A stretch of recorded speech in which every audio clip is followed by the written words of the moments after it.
నా మాట విని, నా మాట నమ్మి, నా మాట చొప్పున ఒకడు అడుగు వేస్తే, ఒక ఆమె అడుగు వేస్తే, ఒక వ్యక్తి అడుగు వేస్తే, ఎట్టి పరిస్థితుల్లో నేను వారిని మునిగిపోనీయను. ఏదో శోధనలకు, ఆకర్షణలకు అటు ఇటు చూసి బలహీనపడుతుండొచ్చు, బలహీనపడి మునిగిపోయే ప్రమాదంలో ఉండుండొచ్చు. ఆయన ఎవరిని బట్టి దిగాడు? ఎవరిని బట్టి దిగింది? నేనున్నాననేగా. ఏదన్నా తేడా వస్తే నేను ఆదుకుంటాననేగా. ఏదన్నా పరిస్థితులు తారుమారైతే నేను ఎంటర్ అవుతాననేగా.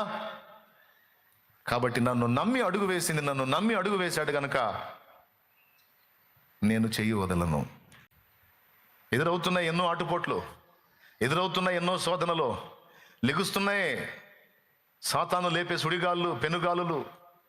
అవన్నీ ఎన్ని లేచినా అన్నిటిని అణిచేసి నీ చెయ్యి పట్టుకొని ఆయన నిన్ను నడిపిస్తూ వస్తున్నా. నీకు నాంది పలికాడు నా యేసయ్య. అక్కడ చదవబడిన సన్నివేశం మీ అందరికీ తెలుసు. రాత్రి 4వ జామున ప్రభు సముద్రం మీద నడుస్తూ వస్తున్నాడు. దోణిలో శిష్యులు ఉన్నారు. మీరు దోణి ఎక్కి అద్దరికి వెళ్ళండి, నేను తర్వాత వస్తానని వాళ్ళని దోణి ఎక్కించి పంపించాడు. నైట్ వారి ప్రయాణం సాగుతుంది. కొంత దూరం వెళ్ళిన తర్వాత ఒక తెల్లని ఆకారం నీళ్ల మీద నడుస్తూ వస్తుంది. చీకటి, తెల్లని ఆకారం, భయంకరంగా భీతావాహంగా ఉంది అక్కడ క్లైమేట్. నేల కాదు పరిగెత్తడానికి, నీళ్లు. కానీ ఉండే కొంత ఆకారం దగ్గరికి వస్తూ ఉంది. వాళ్ళకి డౌట్ వచ్చింది. మొత్తానికి ఏదో భూతం లాగుంది, భూతం అంటే ఆత్మలాగుంది, మన వైపే వస్తుందని వాళ్ళు భయభ్రాంతులకు గురయ్యారు. మరి చీకట్లో తెల్లటి ఆకారం వాళ్ళ వైపు నడుచుకుంటూ వస్తుంటే భయం కాదు? అది అట్లా వస్తూ ఉన్నాడు. మనకైతే క్లియర్గా కనపడుతుంది స్క్రీన్లో, కానీ వాళ్ళకి అర్థం కాల. అర్థమైతే శుభ్రంగా గొడవ ఎందుకు? అర్థం కాల. కేకలు వేశారు, అదురుపోయారని అర్థమైంది యేసయ్యకి, భయపడ్డారని. అప్పుడు ఆయన అన్నాడు, భయపడకుడి, నేనే అన్నాడు. ధోనిలో వాళ్ళు వెళ్తున్నారు, నీళ్ళ మీద ఆయన నడుచుకుంటూ వస్తున్నాడు. నేనే అన్నాడు. అందరూ విన్నారు, పేతురు కూడా విన్నాడు. ప్రభువా నీవేనా అన్నాడు. అవును నాయనా నేనే అన్నాడు. ఆహా, ప్రభువా నువ్వా నీళ్ళ మీద నడుస్తున్నావా? అట్లయితే నేను కూడా నీళ్ళ మీద నడిచి నీ వద్దకు వచ్చుటకు నాకు సెలవిమ్ము అన్నాడు. వస్తావా? సరే రా అన్నాడు. ప్రభు రమ్మనగానే పేతురు నీళ్ళలోకి దిగాడు. దిగి కొంత దూరం నడిచాడు. తర్వాత ఒక్కసారిగా గాలి లేచింది. ఆ గాలికి భయపడ్డాడు. పక్కకి చూశాడు, మునిగిపోసాగాడు.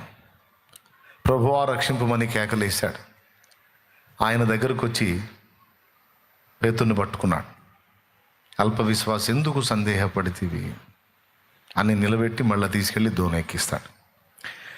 ఇది మనందరికీ తెలిసిన అంశమే, సుపరిచితమైన అంశం. అక్కడ నాకు దేవుడు నాతో మాట్లాడిన అద్భుతమైన మాట, అందులో ఒక మాట ఏంటంటే, ఈ రోజుకి ఒక్క మాట మీకు కూడా సరిపోయిద్ది.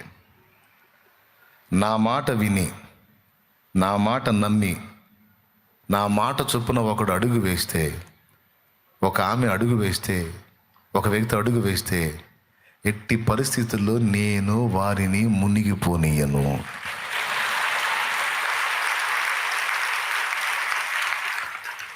మునిగిపోనీయను. ఏదో శోధనలకు, ఆకర్షణలకు అటు ఇటు చూసి బలహీనపడుతుండొచ్చు, బలహీనపడి మునిగిపోయే ప్రమాదంలో ఉండుండొచ్చు. ఆయన ఎవరిని బట్టి దిగాడు? ఎవరిని బట్టి దిగింది? నేనున్నాననేగా. ఏదన్నా తేడా వస్తే నేను ఆదుకుంటాననేగా. ఏదన్నా పరిస్థితులు తారుమారైతే నేను ఎంటర్ అవుతాననేగా. కాబట్టి నన్ను నమ్మి అడుగు వేశాడు కనుక నేను చెయ్యి వదలను అనేది ఆ ఉదంతంలో రుజువు చేశాడు యేసయ్య. దీన్ని బట్టి నా జీవితాన్ని గురించి మీకు చెప్పాలంటే, తెలిసి తెలియని స్థితిలో దేవుని పరిచర్యలోకి అడుగుపెట్టిన నేను ఒకే ఒక్క ధైర్యంతో అడుగుపెట్టాను. నాకేమీ తెలియదు, కానీ నువ్వు నాకు నేర్పుతావు. నాకేమీ తెలియదు, కానీ నువ్వు నన్ను నడిపిస్తావు. నాకేమీ తెలియదు, కానీ నీ పని నా చేత నువ్వు చేయిస్తావు. నువ్వు పిలిచావు, నీ ఏర్పాటును స్పష్టపరిచావు. కేవలం నీ మీద విశ్వాసంతోనే నేను తెగించి అడిగేస్తున్నాను. ఇక నన్ను నువ్వు గమ్యానికి ఎలా చేరుస్తావో నేను నీ మీదే ఆధారపడి ఉన్నాను దేవా అని ఆనాడు అడిగేశాను. సేవలో రక్షణలోనికి అడిగేశాను, అంతే నడిపించాడు. సేవలోకి అడిగేశాను, నాటి నుంచి నేటి వరకు 18 నిండు సంవత్సరాలు చెయ్యి వదలకుండా నడిపిస్తానే ఉన్నాడు ఆయన. మానసికంగా, శారీరకంగా, ఆత్మీయంగా ఎన్నో విధములైన దాడులు జరిగిన, ఎన్నో రకాల ఒత్తిళ్లు నన్ను చుట్టేసిన,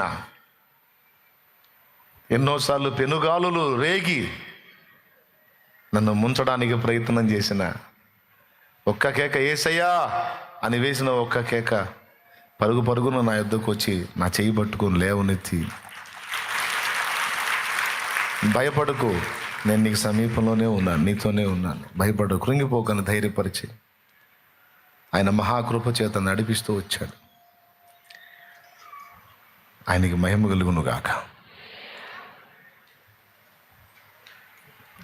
ఈరోజు మీకు కూడా చెప్తున్నాను, దేవుని బట్టి నువ్వు వేసిన అడుగు దేవుడు ఎరిగే ఉన్నాడు.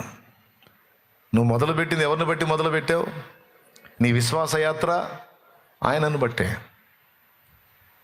ఎదురవుతున్న ఎన్నో ఆటుపోట్లు, ఎదురవుతున్న ఎన్నో శోధనలు, లెగుస్తున్నాయి సాతాను లేపే సుడిగాళ్ళు, పెనుగాలులు, అవన్నీ ఎన్ని లేచినా అన్నిటిని అణిచేసి నీ చెయ్యి పట్టుకొని ఆయన నిన్ను నడిపిస్తూ వస్తున్నాడు. ఎంత మంచి విషయం ఉండదు. ఎందుకు రాయించాడు గ్రంథంలో తెలుసా? నా మాట విని ఒకడు తన యాత్ర మొదలు పెడితే గమ్యం చేర్చే బాధ్యత నాది. ఇక డౌట్ అవసరంలా. ఈ ఒక్క మాట మీద కళ్ళు మూసుకొని బతకొచ్చన్నంత అంత స్పష్టంగా మనం గ్రహించవచ్చు. నా తండ్రి నాకు తోడై ఉన్నాడని. మీ అందరికీ చెప్తున్నాను, మీరు కూడా ఆయన యందు విశ్వాసాన్ని బట్టి అడుగు మొదలు పెట్టారు. కొన్ని ఎదురవుతున్నాయి, ఎదురవ్వకుండా ఎట్టుంటాయి? విశ్వాసనావసాగుచు పయనించు సమయాన నా ప్రభు, విశ్వాసనావసాగుచు పయనించు సమయాన నా ప్రభు, సాతాను సుడిగాలి రేపగా నా ఎదుటే నిలిచేవనా ప్రభు, సాతాను సుడిగాలి రేపగా నా ఎదుటే నిలిచేవనా ప్రభు, నేను వెళ్ళే మార్గము నా యేసుకే తెలియును, నేను వెళ్ళే మార్గము నా యేసుకే తెలియును. దేవునికి మహిమ. మీలో కొంతమంది లోకంలో పడిపోయారు ఆ మధ్యకాలంలో, మీలో కొంతమంది పాపంలో బలహీనపడ్డారు ఆ మధ్యకాలంలో, మీలో కొంతమంది భక్తిలో సన్నగిల్లిపోయారు, లోకాశల్లో పడిపోయారు, దేవునికి దూరస్తులు అయిపోయారు. అయినా మళ్ళీ ఎలా రికవర్ అయ్యారో తెలియదు. ఆశ్చర్యంగా వచ్చి మళ్ళీ దేవుని సన్నిధిలో మళ్ళీ ఎదగటం మొదలుపెట్టారు. పెను దూరం అయిపోయి అసలు ఇక మళ్ళీ కనెక్ట్ అవుతావు అన్న పొజిషన్ లేని స్థితికి వెళ్ళిపోయి చిత్రంగా మళ్ళా వచ్చి మళ్ళీ దేవునితో అనుసంధానం అయ్యావు. ఇది ఎలా సాధ్యం అంటే, అది నువ్వు వచ్చి ఆయనతో కలిసింది కాదు, ఆయనే నిన్ను పట్టుకొని తీసుకొచ్చుకున్నాడు.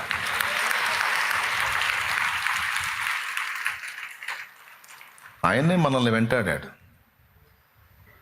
ఎందుకంటే ఆయన మాటను బట్టి అడిగేశాం కదా, ఆయన మాట యందు విశ్వాసం నుంచి అడిగేశాం కదా. అక్కడ బందీ అయిపోయాడు. మనుషులంగా మనమే మనల్ని నమ్మి ఎవడన్నా వస్తే మనం ఏమంటాం, అరే నన్ను నమ్మి వచ్చాడు ఊరుకోరా, నన్ను నమ్మి వచ్చింది ఏమైనా కానీ అంటాం కదా.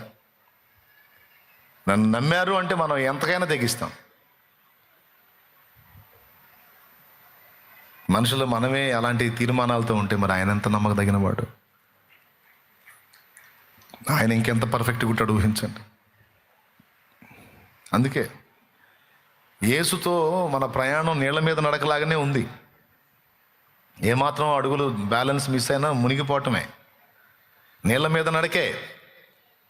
కానీ ఇంతవరకు జరగల మునక, జరుగుతుంది నీళ్ళ మీద నడకే కానీ ఇంతవరకు జరగల మునక. ఎందుకు? ఆయన ఉన్నాడు. జలములలో బడినే వెళ్ళిన అవి నా మీద పారవు, జలములలో బడినే వెళ్ళిన అవి నా మీద పారవు, అగ్నిలో నేను నడచినను జ్వాలలు నన్ను కాల్చజాలవు, అగ్నిలో నేను నడచినను జ్వాలలు నన్ను కాల్చజాలవు, నేను వెళ్ళే మార్గము నా యేసుకే తెలియును, నేను వెళ్ళే మార్గము నా యేసుకే తెలియును.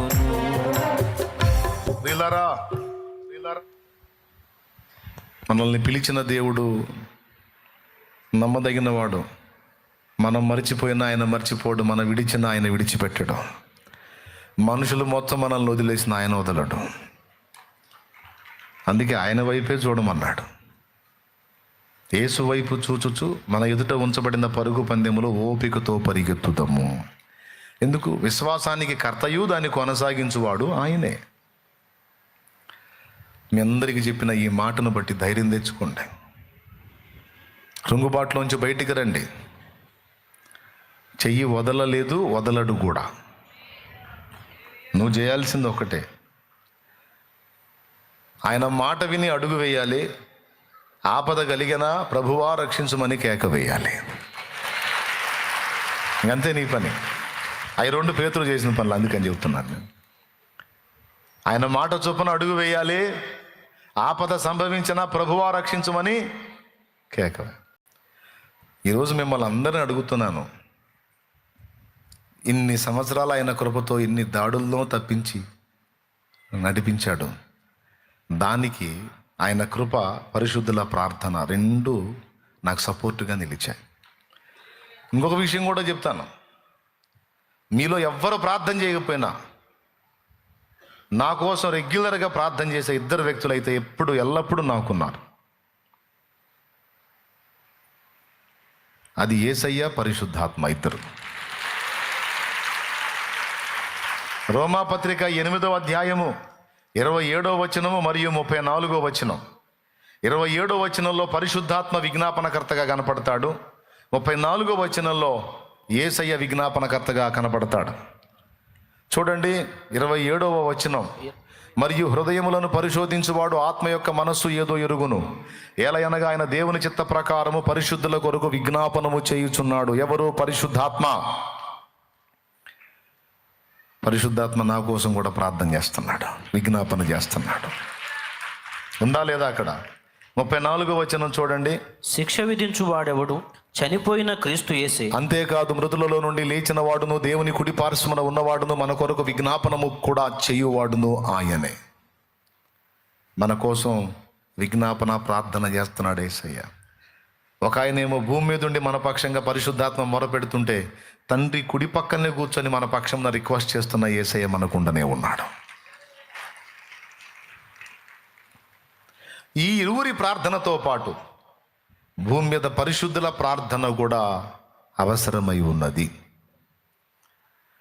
ఆ ప్రార్థన భూమి మీద దేవుడు తన కార్యాలు జరిగించడానికి అవసరం. అయి ఉంది. అందుకే ఒక ప్రాంతాన్ని, సమాజాన్ని, ఒక దేశాన్ని, ఒక రాష్ట్రాన్ని, ఒక జిల్లాని, ఒక మండలాన్ని, ఒక గ్రామాన్ని దేవుడు దర్శించాలనుకున్నప్పుడు, రక్షించాలనుకున్నప్పుడు, తన కార్యాలు జరిగించాలనుకున్నప్పుడు, ఆ ప్రజలకు తన్ను గూర్చి తాను బయలుపరుచుకోవాలనుకున్నప్పుడు కొంతమంది వ్యక్తులను ఏర్పరచుకుంటాడు. అలా ఏర్పరిచే వాళ్ళలో ఒకళ్ళు ప్రకటించేవాళ్ళు, రెండు ప్రార్థించేవాళ్ళు, మూడవది పరిచర్య చేసేవాళ్ళు. ఖచ్చితంగా ఈ 3 టీమ్స్ని దేవుడు ఎంచుకుంటాడు. యేసుని గురించి ఒక వర్గం ప్రకటిస్తుంటే, వారి కోసం ఒక వర్గం ప్రార్థిస్తుంటే, యేసయ్య ప్రేమను, సేవను లోకానికి క్రియాత్మకంగా చూపించే ఒక గుంపు కూడా, క్రియలో దేవుని ప్రేమను చూపించే ఒక గుంపు. క్రియలో ప్రకటన ఉంది, మాటతో ప్రకటన ఉంది. మనం క్రియతో ప్రకటించవచ్చు, మాటతో ప్రకటించవచ్చు. పౌలు సువార్త నోటితో ప్రకటించాడు. మదర్ తెరీసా క్రియతో ప్రకటించింది. మదర్ తెరీసా సువార్త ఎంతమందికి చెప్పిందో ఎక్కడ తెలియలేదు. కానీ మదర్ తెరీసా సోషల్ సర్వీస్ చేసి, సామాజిక సేవ చేసి, క్రీస్తు ప్రేమను క్రియలో చూపించి చాలామంది యేసయ్యను గురించి ఆలోచించేటట్టు చేసింది. అర్థమైందా? 3 విధములైనటువంటి గుంపులు. ఒక గుంపు, అందరు నోరు తెరిచి చెప్పండి, ఈరోజు మిమ్మల్ని పెందలాడు వదిలేస్తున్నాను. ముగిస్తున్నాను, నిజంగా అయిపోయింది. నంబర్ 1 ఏ గుంపు? ప్రకటించే గుంపు. నంబర్ 2, నంబర్ 3 పరిచర్య చేసే గుంపు. ఇప్పుడు ఇక్కడ కూర్చున్న మనలోనే 3 వర్గాలు ఉన్నారు. ఇక్కడ ప్రకటించే నేను, ప్రార్థించే వాళ్ళు మీలో కొందరు, అలాగే వచ్చిన మీ అందరికీ ఉపచారం చేసే పరిచారకులుగా మరికొందరు. నేను చెప్పిన 3 విషయాలు అందరూ ఇక్కడ జరుగుతున్నాయి. చూడు, సార్వత్రిక సంఘం అంతటా అదే జరుగుతున్నాయి. ఎవరి ఏర్పాటు ఇది? అవును, నేను ప్రసంగిస్తాను, ప్రార్థించే వాళ్ళు ప్రార్థిస్తారు. కూటమైన నాకు మీకు ఫుడ్ పెట్టేవాళ్ళు కావాలిగా, లేకపోతే ఇక పొట్ట మార్చుకుంటూ వెళ్ళాలి. ఎన్ని కిలోమీటర్ల నుంచి వచ్చినా సరే. ప్రకటించేవాడు ప్రకటిస్తే, ప్రార్థించేవాడు ప్రార్థిస్తే, ఆహారం పెట్టి ఉపచారం చేసి, నీకు ఉపకారం చేసి, నీ కడుపు నింపి సంతోషంగా బొమ్మ, సంతోషంగా బోనాయన్న అని చెప్పి ఆ పరిచారకుడే లేడనుకో, ఆ పరిచారకురాలే లేదనుకో, ఇక నేను వండి పెట్టాలి మీకు. ఎట్లా కుదిరిద్ది అది? సరే, వండటం అంటే ఏదో వండుతాం పొద్దున్న నుంచి సాయంత్రం దాకా. వడ్డించాలంటే నేనే వడ్డిస్తా. 1 వారం వడ్డిస్తే అయిపోయింది. ఇక 2వ వారానికి పనికిరాను. అందరూ కలిసి సిద్ధపరిచి వండి, అందరికి కూర్చోబెట్టి, ప్లేట్లు ఇచ్చి, గ్లాసులు ఇచ్చి, వాటర్ పోసి, ఫుడ్ పెట్టి, మీరు తిన్న ప్లేట్లు కడిగి, ఇంతమంది కష్టపడితే ఇంత పరిచర్య జరుగుతుందో ఒక్కసారి ఊహించండి.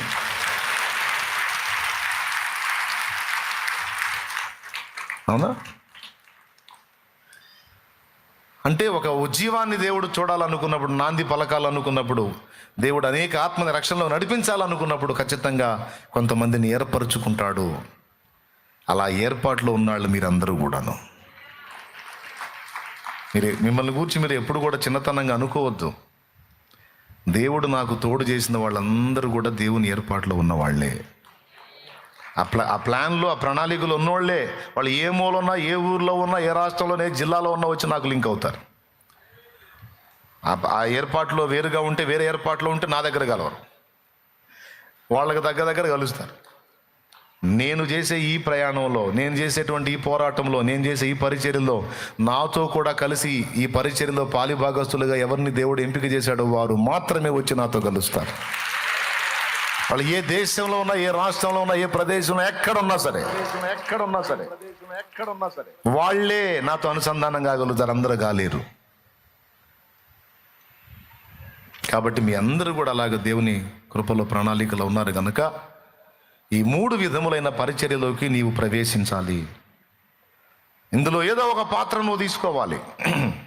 సాదాసీదాగా, సాధారణంగా పైన నువ్వు ఉండొద్దు. సంవత్సరాలు గడిచిపోతున్నాయి, కాలం ముంచుకొస్తుంది, అయిపోతుంది టైం. ఒక ఆర్డినరీ విశ్వాసిలాగా నువ్వు ఉండొద్దు. మరి ఎలా ఉండాలి? నేను చెప్పిన 3 విధులలో దేనిలో ఒక దానిలోకి నీవు ప్రవేశించాలి. దేవుని సేవ చేయాలి. ఇక నువ్వు ఎదుర్కొంటున్న శోధనలు, బాధలు, ఇరుకులు, ఇబ్బందులు, కష్టాలు, కన్నీళ్లు, నిందలు, అవమానాలు, వ్యాధులు, శోధనలు అంటావా? మరి యుద్ధ భూమిలో ఉన్నప్పుడు పోరాటం అనేది లేకుండా ఉంటే గెలుపోటముల ప్రస్తావన లేదు, బహుమానాల విషయమే లేదు.